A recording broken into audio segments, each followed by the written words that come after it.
SwayamPrabha. Digital India. Educated India.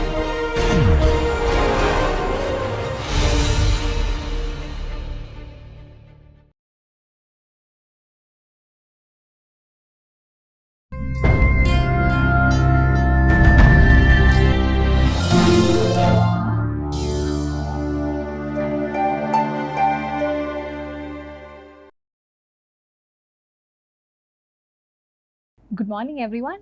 I'm happy to welcome you to today's session of the NPTEL course, Indian Fiction in English. We are today discussing this novel by Alan Seeley titled Zelaldinus. This is one of his latest novels, which was published last year in 2017. And it is a very different kind of a novel, as you would begin to see. It's a very slim, slender volume, which you can finish almost in a single sitting. And the narrative is extremely interesting, a very racy narrative, but nevertheless it has an experimental, different kind of a form to it altogether, which makes this novel, which makes this attempt at a different kind of fiction extremely important to today's discussion. If you had noticed, this novel, Zelaldinus, it has a very interesting subtitle, a Masque. And here we find that the entire form of this piece of writing itself is challenged because it's presented as a novel and it bears a subtitle, a Masque, and the form is very different from the other conventional narratives that one would see if you care to take a look at this novel. And Seeley is not new to this sort of challenges and this kind of experimentation with form. And we realize this when we go through some of his other subtitles. Trotonama bears a subtitle, a chronicle. He talks about a fable, a western journey, a calendar, an illusion, an alphabet, a diary. So these are the different subtitles which Seeley seems to have very carefully chosen for his wonderful set of novels. I leave this interesting exercise with you to identify the novels which bear these set of subtitles, the novels by Seeley which bear these subtitles. And you can also realize that in a very typical postmodern way, but not limiting himself to any kind of a theoretical framework, he challenges the conventions of storytelling, and he also inhabits a space which is Indian fiction in English, and manages to talk in a different rhetoric altogether, manages to share a different history, and manages to exhibit a very different kind of an identity altogether. This is what perhaps makes Seeley's works very different and very exciting, and Zelaldinus is no exception to this. And coming back to the subtitle, a Masque. What exactly is this? Is this work a masque or a novel? And it's also important to understand why he has chosen this particular form as the subtitle. You may have come across a number of works which bear the subtitle a novel, as if consciously asserting that this is the form through which I intend to convey this set of narratives, this set of information that I would like to get across to the reader. But here we find this novelist Alan Seeley very deliberately introducing a different kind of a form altogether. That too, this genre masque is not very common in the contemporary, as you know. In fact, if we take a look at the history of what a masque is, it's a form of an amateur dramatic entertainment. It was popular among the nobility in the 16th and 17th century England. This was played especially at a royal court, and since the artists, the performers were also amateurs, they also included members from the nobility. So in most cases, this masque was performed only within a closed circle. It used to happen in the royal court in the presence of the king or the queen. And it also consisted of dancing and acting, and the performers also had masked appearances. This form was originally developed in Italy, but it flourished during the 16th and 17th century in England. Ben Jonson, as we know, he used to stage them, and they were hugely successful and popular as well. And unlike any other dramatic performance, this has a peculiarity to it. Masque is mostly ceremonial, it is staged to bring history to life or to celebrate a marriage. So there is an occasion for staging it. And here in this novel also we find that there is a certain occasion that Alan Seeley enters into. There is a certain occasion that he thinks that it deserves a kind of a masque to celebrate. And this occasion is a moment from the past, a series of events from the past. And there's a way in which he has managed to bring in this past and place it exactly in the contemporary, and also engage with the many socio-political differences and weave an exciting narrative out of it. So we find different kinds of things at work over here at the same time. And Masque also reminds us, the subtitle Masque also reminds us that this is meant to be as an amateur form of entertainment, that this is meant to be like a celebration. And more importantly, that this is meant for a closed circle of audience who would perhaps really appreciate and really be entertained with the kind of performance that is about to follow. And Seeley, in his own words, he has remarked that this is a kind of a novel which is actually meant for performance. And whenever he has read out his novel, I myself had the opportunity to listen to one of his readings. And whenever he reads out his novel Zelaldinus, it is almost like a performance. And he truly believes that this is the kind of a novel which deserves that kind of a rendition than the kind of a reading which is done to novels per se. This peculiar genre deserves a little more attention. You might be familiar with this term verse novel. Zelaldinus could be very loosely considered as a verse novel. A verse novel is a novel-length narrative which is told through the medium of poetry rather than prose. So we find a very fine blend of poetry and prose with a predominant way of poetic rendition. And verse novel is a very distinct, rather modern form as well. This should not be confused with the verse narratives of the older texts, such as the Epic of Gilgamesh or the Iliad and the Odyssey. They did employ the vehicle of verse to share the narrative, but that does not make it a verse novel. In fact, examples of verse novels from the contemporary, from the modern times would be Byron's Don Juan or Browning's The Ring in the Book, Elizabeth Barrett Browning's Aurora Leigh, and a number of other books which also have been produced in an experimental form, especially in the postmodern writing period. And there is also a certain interesting work by Vikram Seth, his work titled The Golden Gate, a novel. This was published in 1986, and it was a surprise success as far as the Indian English fiction, as far as the scene of Indian English fiction is concerned. It also won the Sahitya Academy Award in 1988. The Golden Gate, subtitled a novel, it is entirely written in poetry. The form is poetry, but nevertheless the narrative makes it fall into the category of a novel. And this is what makes the current scene of fiction very interesting.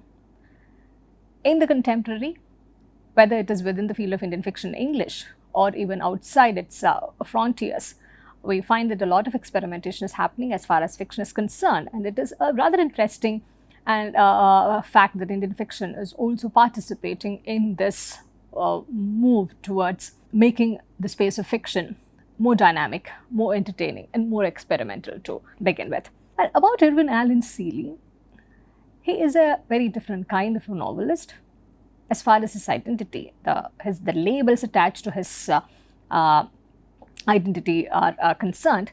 He is an Anglo-Indian.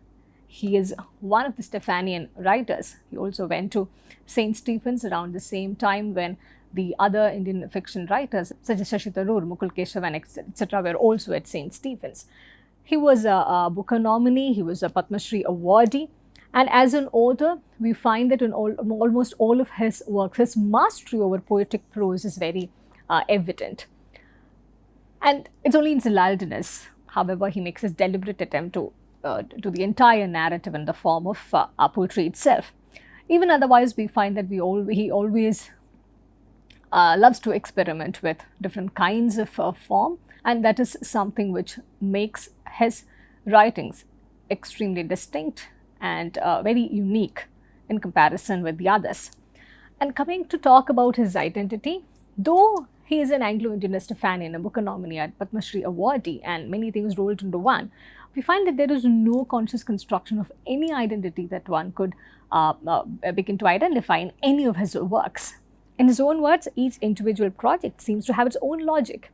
And I don't impose a pattern. It is entirely possible that this discontinuous mode of narrative is part of my culture and heritage. And in a couple of interviews, he has also spoken at length about his culture and his heritage, which has a discontinuous past, which has a kind of a lineage which is scattered all over.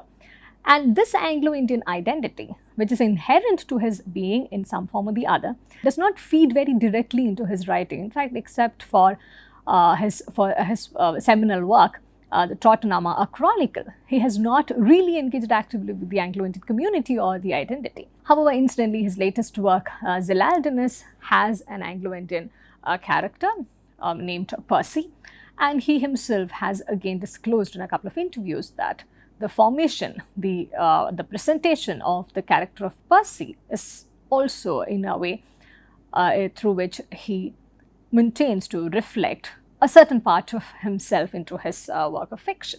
And if we try to introduce Zelaldinus, it is a book of verse born of an obsession for Fatehpur Sikri. That is something which we would find from the beginning till the end of the novel, and even in his own discussions about this work.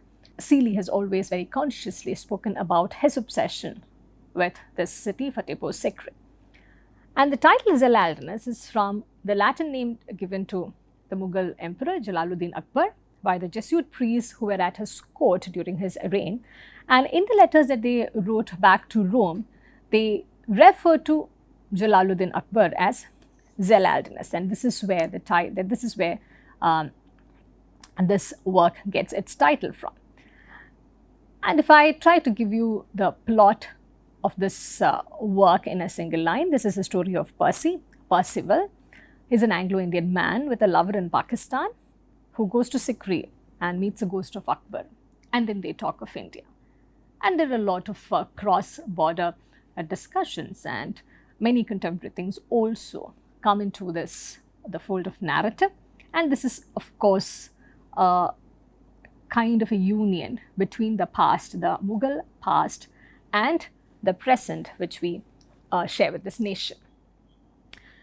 The Anglo-Indian identity of this character Percy or Percival is presented as a rather incidental fact. It does not have much of a bearing in the way the story is narrated or the different axes are located.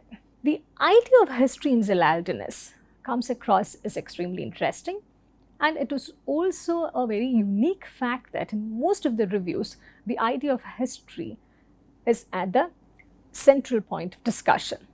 I just show you excerpts from some of the recent reviews of Zelaldinus. One of them, it refers to the past and present, nobles and commoners, history and fiction rub shoulders. And this is not a new thing as far as our discussions on Indian English fiction is concerned. We have spoken at length about how history and fiction come together and how history slides into fiction in this body of writing from the very first set of writings onwards. Zelaldinus is also considered as a story which marries history with fiction and twists the arm of an empress goes in a cross-border love story. And this is certainly not an unadulterated presentation of history, a certain exotic past, but this novel shows us an Akbar and a Fatehpur Sikri that we've never seen before. And this is not obviously the usual conventional national history that one is familiar with.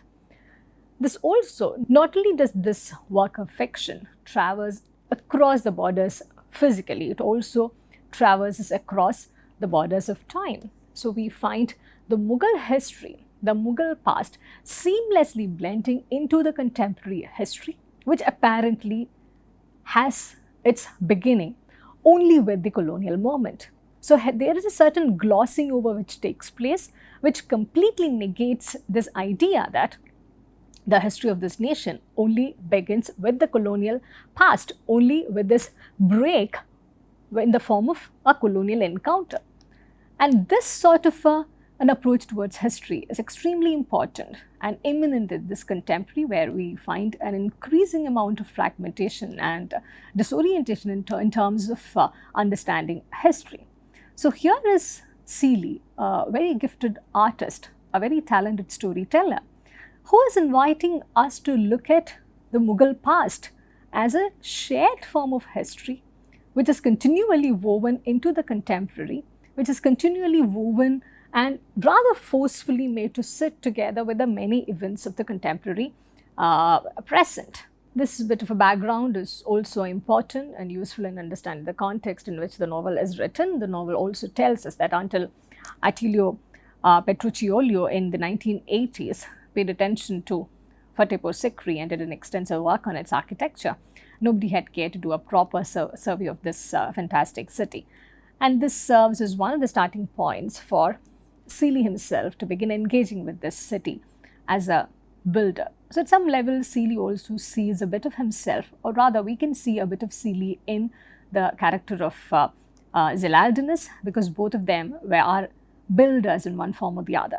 Just like Akbar had built an empire together, here we find Seeley as a builder, trying to bring together different pieces of history from different fragments of time and putting them together as stories of individuals, as fragments of history, and also more interestingly as experiments with this form of writing. One of our students, Cornelius, will soon be talking to you in detail about some of the interesting themes and some of the ways in which the novel stands out within this field of Indian English fiction, and he will also be telling us about how this novel Zelaldinus can be situated in this larger body of Indian writing in English.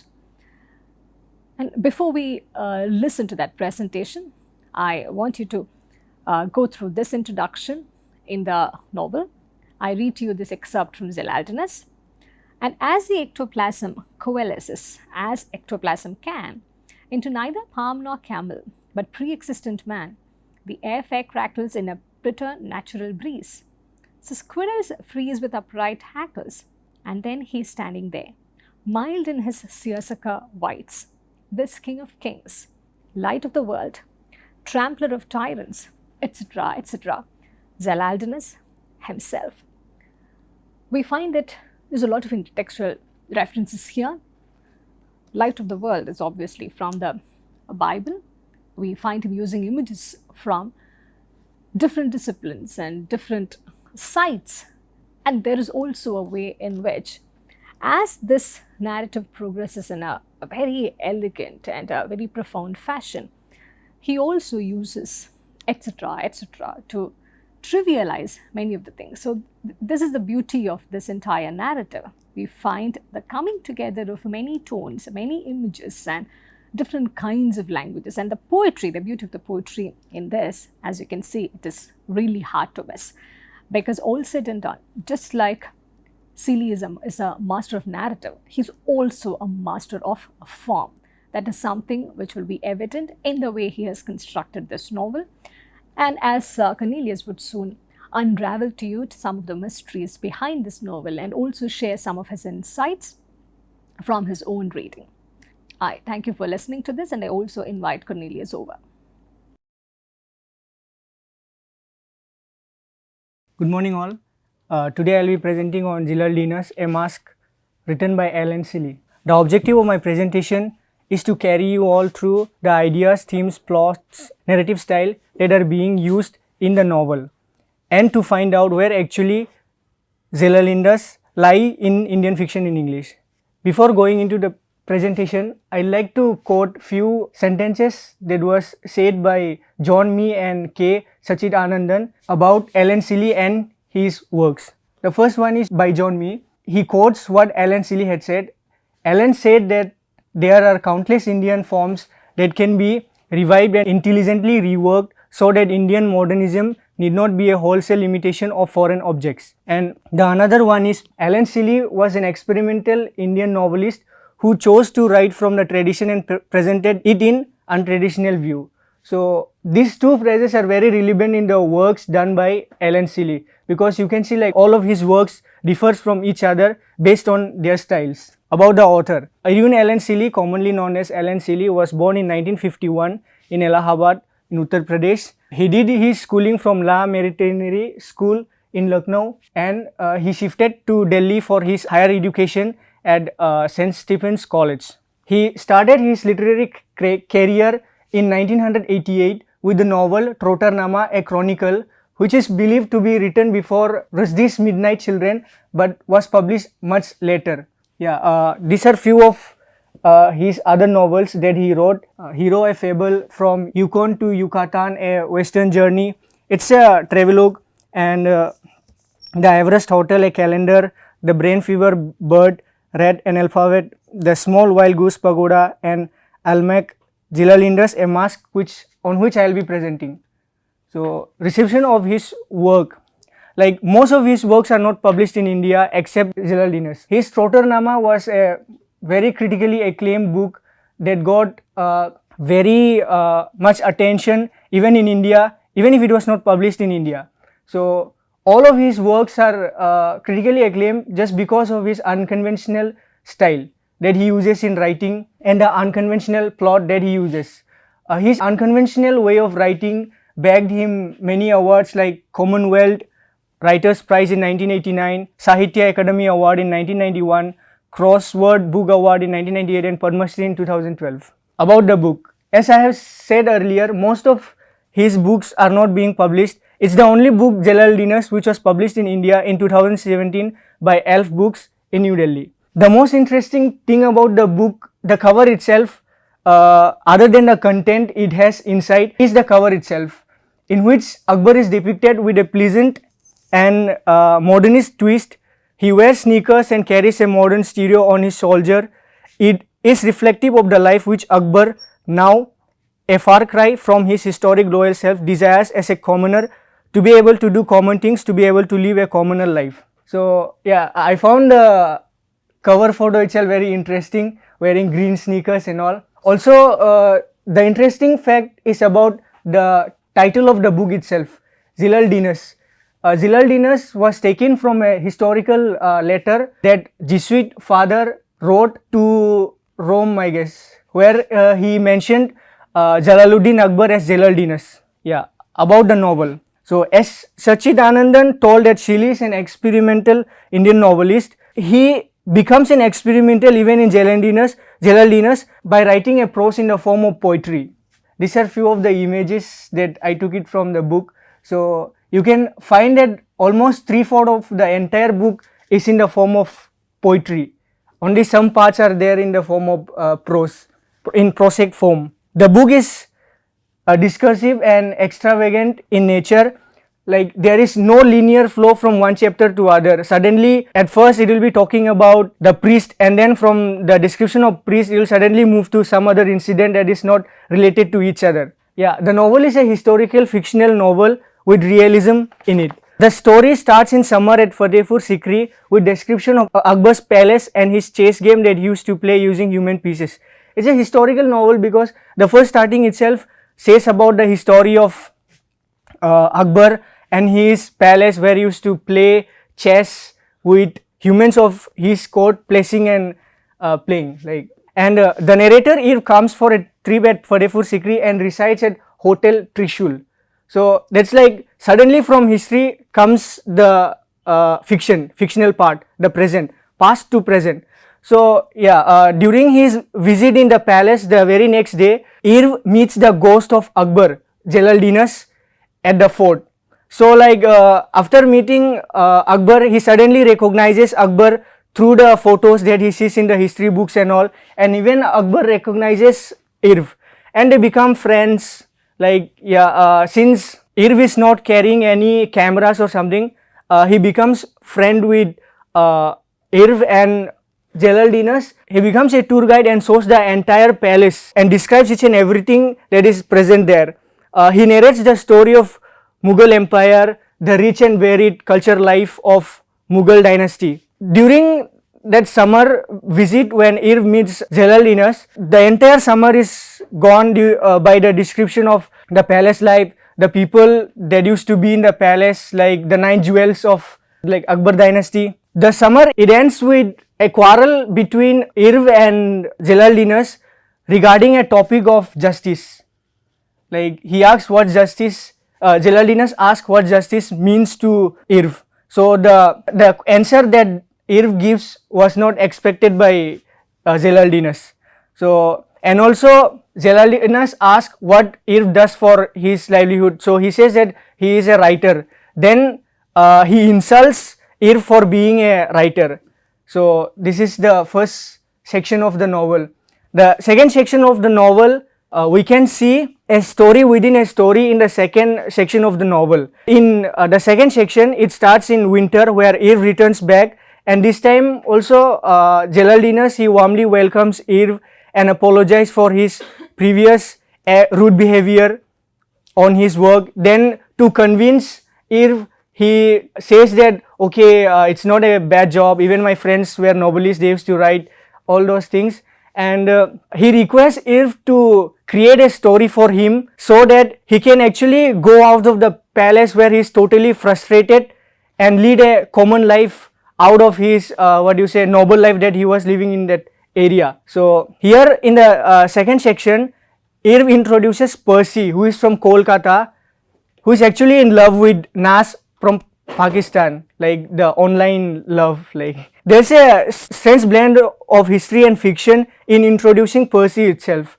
It's like in that story, within the story, the Percy comes as a tourist in that palace, and there's one person, that Father Monziretti, who names Jalaluddin Akbar as Zelaldinus. He meets that Percy and guides him to Akbar so that he gets some help, because he sees that Percy as a very tensed person. Then he meets Zelaldinus, Akbar, and tells all his problem, that he loves that girl and he is not able to meet her because he has been denied visa 20 times. And then hearing all the problem that Percy is going through, Zelaldinus offers a help, and they go on a journey to meet Nas in Pakistan. So the journey is a harsh one, as they are sneaking through the porous borders of India and Pakistan, as Percy has been denied visa 20 times. On their way to borders, like they have a conversation about the development that India had after Mughal dynasty, and again on the way to that border, they have a quarrel. It's like Zelaldinus and Percy have a quarrel, and like for a short while Zelaldinus leaves Percy, and Percy is all alone to go for Pakistan. But then on the way back, Zelaldinus comes back. They hire 4 camels, I think, yeah, it was 4 camels, so that it will be easy for them in Run of Kutch desert. So there is a long description of how they have been in Run of Kutch and all in the book. Then they sneaks to the, like in the border, Zelaldinus sneaks through the fence, and he ties the border pet guards who were there, and he lets Percy go through that porous border. Then by the meantime, when they almost cross the border, the other border security person who was on the watchtower wakes up, and he comes to know about the infiltration and starts firing, because of which one camel dies and the others runs towards the Indian border.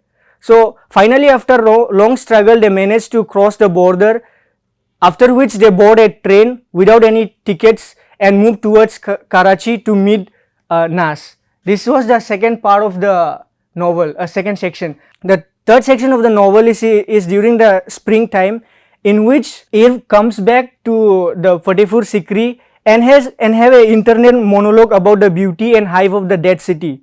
So it's like, after describing the beauty of the palace and all, his sadness because of the death of his father, all those, and suddenly decides that he'll be leaving the place by boarding a train, where he meets a girl who sits beside him and says, and asks, is this love? This is how it ends, the entire novel.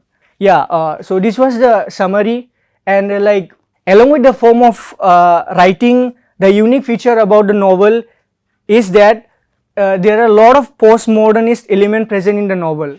This is yet another photo that I took from the book. So it's like, it's a very unconventional way of writing and using blank pages to describe, to convey something. So I'll read out these two and show how it is different from other form of writing that he usually used in other books and the other writers who wrote during that period. So first is the topic is red stone. So gum pink, not red, really, tink tink tink tink tink, it goes this way. Then quarried nearby, tink tink tink tink.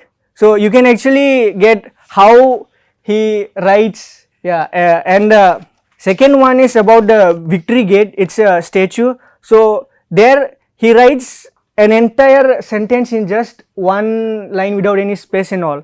So it is said, Jesus, son of Mary, the world is but a bridge, pass over it to the other side, and do not build your house upon it, spend rather your day in meditation upon eternity, peace be on his name.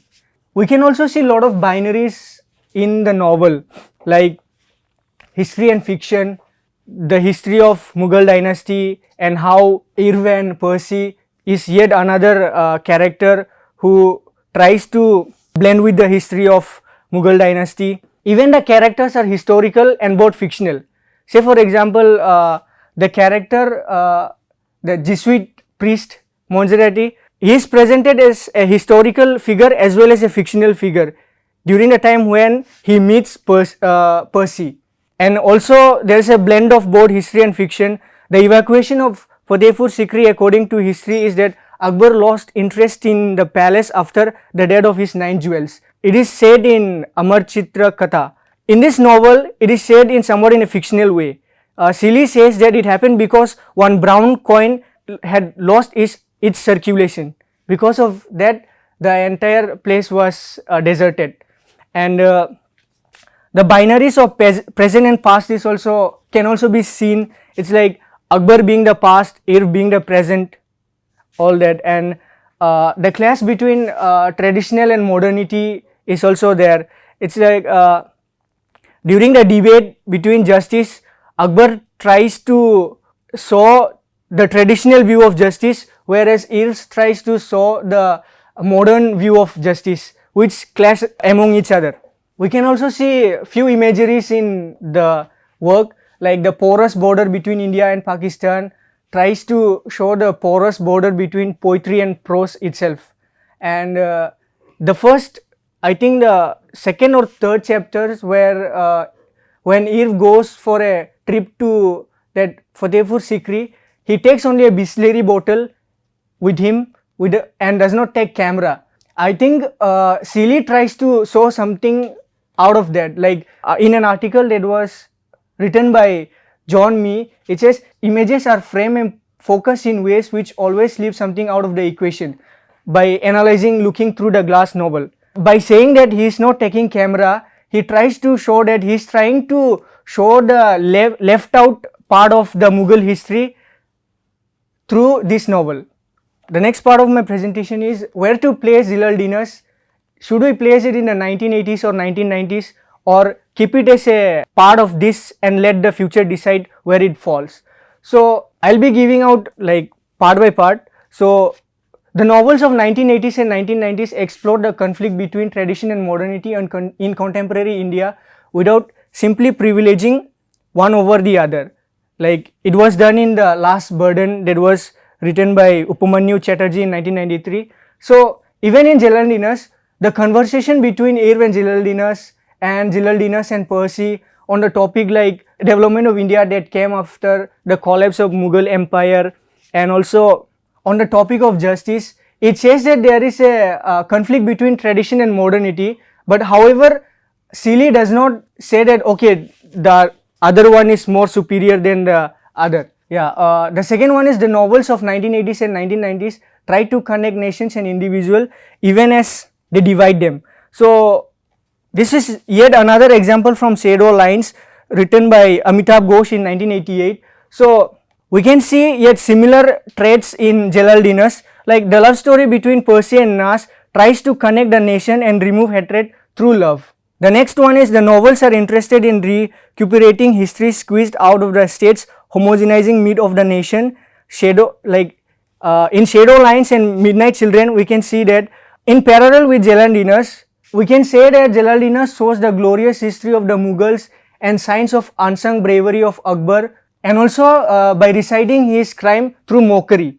In an instance where Zelaldinus says about one incident where he is being haunted by a ghost of one person whose wife he stole. Mostly like in most of the incidents, we won't know about that particular history about Akbar stealing the wife of that person, but through this novel, Seeley also depicts the unknown history.